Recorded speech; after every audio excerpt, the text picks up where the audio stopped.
কোনো পাঠা হবে না। এই রোববার বড় অর্ডার আছে, পাঠা খাসি মিলিয়ে প্রায় 30 কেজি।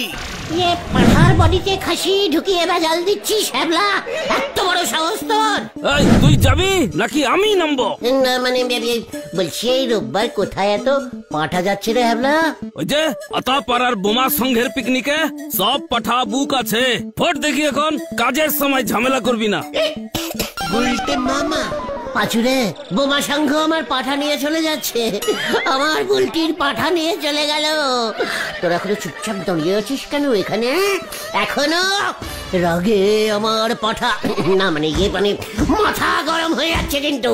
চলে আয়, হরি বাপ হরি বাপ। বলতে মামা আসি গো হ্যাবলাদা। জ্যান্ত পাঠার দল।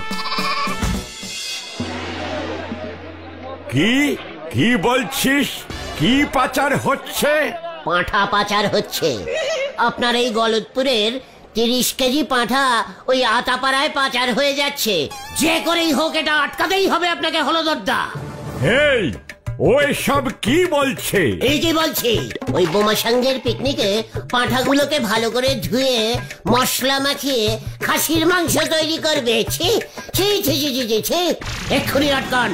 আমাদের গলতপুরের পাঠা দিয়ে আতাপাড়ায় পিকনিক হতে দেওয়া চলবে না, চলবে না, চলবে না। আরে কি রে, হাঁ করে দাঁড়িয়ে আছিস কেন? তোরা প্রতিবাদ কর। আবার কাজের সময় এখানে এসে ডিস্টার্ব করছিস, সরকারি কাজে বাধা প্রদান। হ্যালো, বলো হরি বাবু। পাঁচু চল, আমি বাইরে গিয়ে প্রতিবাদ করি।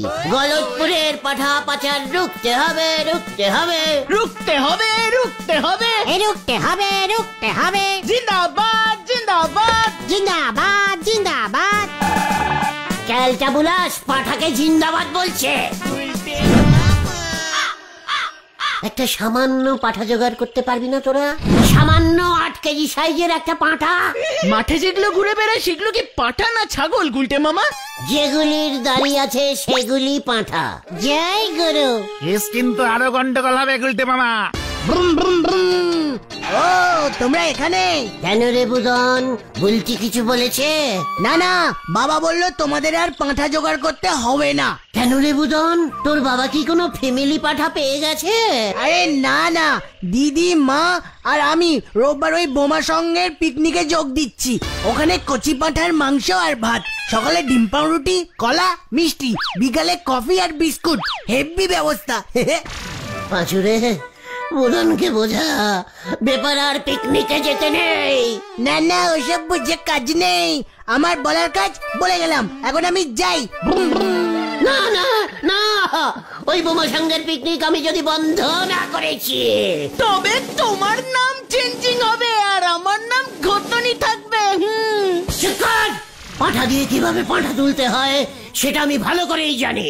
জয় গুরু। কি করবে তুমি গুলটে মামা? সেটা আজ রাতেই ওই হ্যাবলা বুঝতে পারবে, আজ রাতেই। তুমি আবার কি করবে? দেখতে যা। আমরা কিন্তু নেই রাতের কেসে। তাহলে বুলটিদের পিকনিক থেকেও তোরা বাদ। ঠিক আছে, বাদ তো বাদ। সত্যি বাদ দিয়ে দেবো কিন্তু বলে দিচ্ছি, ভেবে চিনতে বল। টোটাল ভাবনা হয়ে গেছে, তুমি যা করার করো, আমরা তোমার পেছনে আছি। ঠিক আছে, তাহলে কিন্তু আমি আমার পাঠাই জোগাড় করছি। তাই করো। মনে থাকে জানো। উল্টে মামা।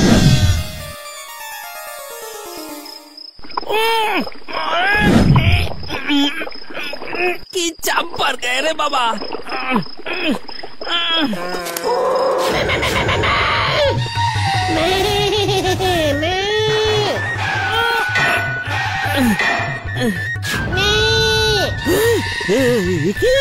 ওটাকে আমি পাঠা ভূতের রাজা। বাবা বাবা বাবা বাবা পাঠাবু। কেন আমি কি করেছি? লজ্জা লাগে না? টপাটপ আমাদের সব পাঠাগুলো জবাই করিস। ওরা তো সবাই ভূত হয়ে